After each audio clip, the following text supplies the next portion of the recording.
The second chance. I remember the accusation more clearly than I remember my own death. Not because it was dramatic. There was no screaming, no fight, no teacher throwing anything across the classroom. It was just me, sitting in an empty classroom after school, staring at my best friend, Marcus. You copied me. I remember blinking at him. What? My essay. You copied my essay. I didn't. You used the same ideas, the same structure, even some of the same wording. My stomach dropped. I tried to explain. We had worked on the assignment at the same time. We talked about the topic. We'd both used the class notes. But Marcus had already decided what the truth was. And somehow, everyone believed him. The teachers, my parents, the school. I showed them my drafts. I showed them my notes. I explained everything. It didn't matter. I became the kid who cheated. And Marcus became the innocent friend whose work had supposedly been stolen. I lost friends. I lost opportunities. And eventually, I lost something inside myself that I never managed to get back. Years later, my life ended. Then I opened my eyes. I was staring at my bedroom ceiling. For a few seconds, I didn't understand what was happening. Then I saw the old posters on my wall. My old desk. My old alarm clock. My old school backpack. I grabbed my phone. The date nearly made me drop it. I was 17 again. I was back in high school. Back before everything had gone wrong. I stared at myself in the mirror. No way. I touched my face. I was really me, but younger. My heart started pounding. Then one thought entered my mind. Marcus. I checked my messages. There he was. Marcus, you coming to school tomorrow? I stared at the message for a long time. My former best friend. The person who had destroyed my reputation. The person who had accused me of doing exactly what he had done. And now I had a chance to do things differently. The first day back at school felt like walking through a museum of my own life. I remembered every hallway, every classroom, every teacher, even the broken vending machine near the cafeteria. But I wasn't the same person anymore. I remembered what was coming. At lunch, Marcus sat across from me. Dude, you look exhausted. I didn't sleep well. He laughed. Anyway, I need a favor. My stomach tightened. I knew what was coming. What kind of favor? He pulled out his English notebook. Our essay. I stared at him. What about it? I haven't started. You've had 2 weeks. I know. He pushed the notebook toward me. Let me see yours. For a second, I almost laughed. The exact same moment. The exact same request. The exact same person. Only this time, I knew the ending. I pushed the notebook back. No. Marcus stared at me. What? I said no. You always let me see your work. Not anymore. Why? I couldn't tell him the truth. I couldn't say, because I've already lived through this. So I just said, I want my work to stay mine. Marcus frowned. Seriously? Seriously? You're acting weird. Maybe. He grabbed his notebook. Fine. He walked away. I watched him go.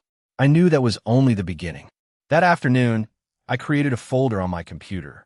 I named it School, Assignments, and Messages. I wasn't planning revenge. I wasn't planning to ruin Marcus. I just wanted proof.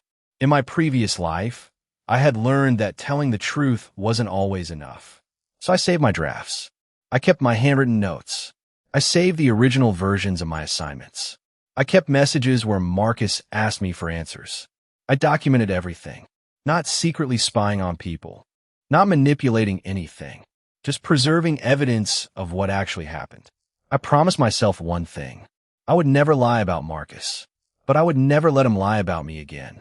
3 days later, Marcus tried again. We were studying in the library. Just send me your introduction. No. Come on. No. Why are you being like this? Because I already told you. Marcus leaned closer. Dane, I'm your friend. I know. Then help me. I'll help you understand the assignment. I don't need tutoring. Then I can't help you. He sighed. Fine. He walked away. A few minutes later, my phone buzzed. Marcus, dude, send me your essay. I didn't answer. Another message. Marcus, seriously. I took a screenshot. I saved it. Then I put my phone away. Friday came. I submitted my essay. Marcus submitted his. At lunch, he stormed over to me. You got to be kidding me. I looked up. What? You got me in trouble. I haven't done anything. My teacher says my essay is too similar to yours. My heart stopped for a second. It was happening. Again. But this time I was ready. Marcus pointed at me. You gave me your essay. No, I didn't. You let me see it. No, you're lying. I calmly open my laptop. I have the original draft. So, it shows when I wrote it. So what? And I have the messages where you asked me for the essay. Marcus went completely silent. I watched his expression change. For the first time, I saw fear. Not guilt. Fear. The English teacher called both of us into her classroom. Marcus insisted he hadn't copied. I didn't accuse him. I simply showed the teacher what I had. My drafts. My notes. The messages. The timestamps. The teacher looked through everything. Then she looked at Marcus. Would you like to explain? Marcus stared at the floor. He couldn't. The school handled it as an academic integrity violation. Marcus received a failing grade and had to meet with the school's academic counselor. I walked out of the classroom feeling strangely empty. I'd imagined this moment for years. In my head, I had imagined shouting. I had imagined exposing him in front of everyone. But the real thing was quiet, almost boring, and somehow that made it better. I hadn't needed revenge. I had needed the truth. A week later, Marcus confronted me.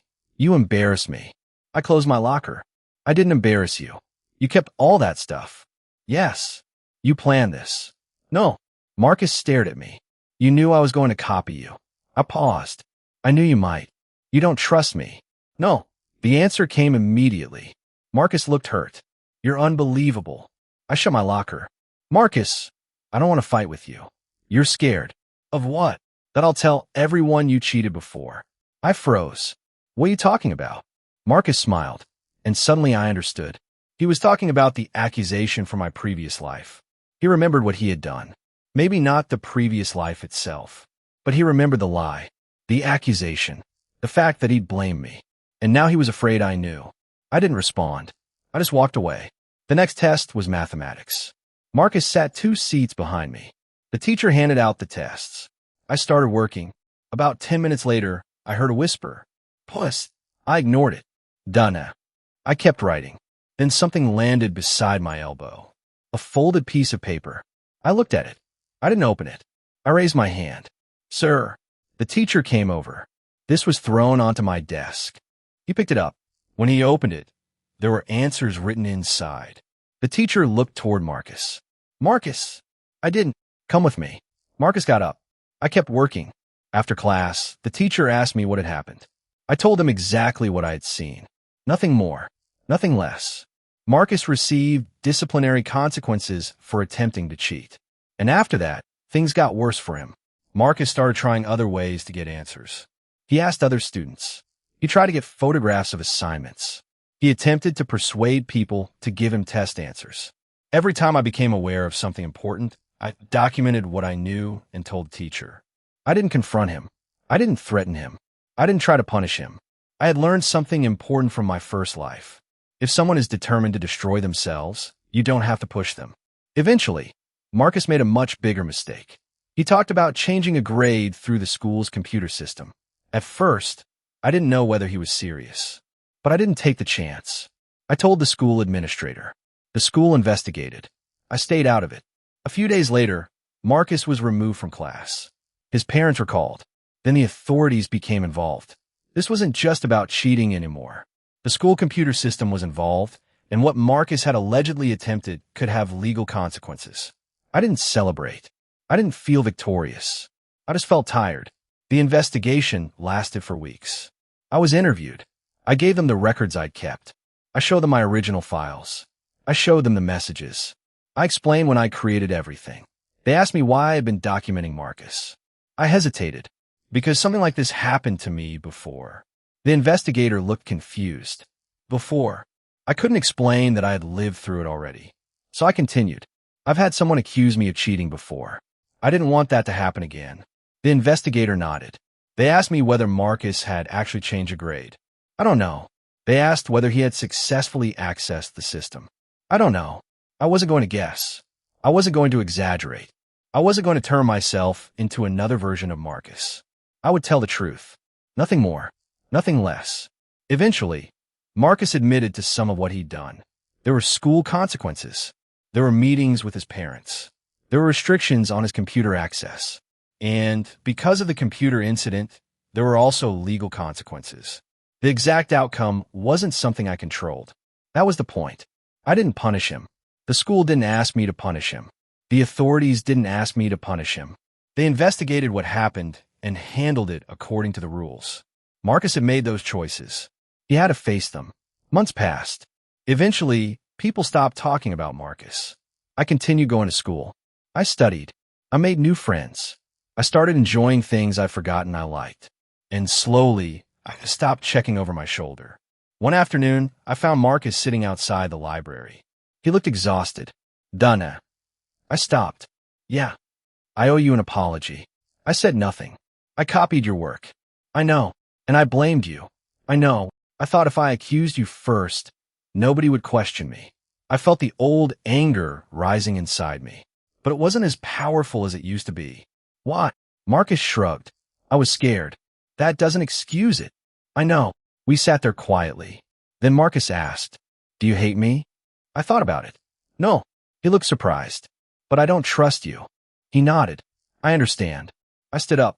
In my old life, I thought forgiving someone meant pretending nothing happened. Marcus looked at me. "What does it mean now?" "It means I don't have to carry the anger forever." He didn't answer. I walked away. That night, I opened my computer. The folder was still there. School, assignments, and messages. I stared at it. For months, it had represented fear. It had been my protection against being falsely accused again. But now it represented something else. A lesson. I didn't delete anything, but I stopped obsessively checking it. I finally understood something. Being reborn hadn't given me the power to control everyone around me. It hadn't given me the ability to prevent every bad thing. It had simply given me another chance to make different choices. I couldn't control Marcus. I couldn't control the teachers. I couldn't control rumors. I couldn't control the future. But I could control myself. I could refuse to cheat. I could refuse to help someone cheat. I could refuse to lie. I could keep honest records. And if someone crossed a serious line, I could tell the truth and let the right people handle it. I closed my laptop. Then I looked out my bedroom window. The sun was coming up. For the first time since I woke up in my 17-year-old body, I wasn't thinking about my previous life. I was thinking about the one I had now. Maybe being reborn wasn't about fixing everything that had gone wrong. Maybe it was about finally getting the chance to choose who I wanted to be. And this time, I chose differently. I chose honesty. I chose bundari. I chose not to become bitter. And most importantly, I chose to move forward. The end.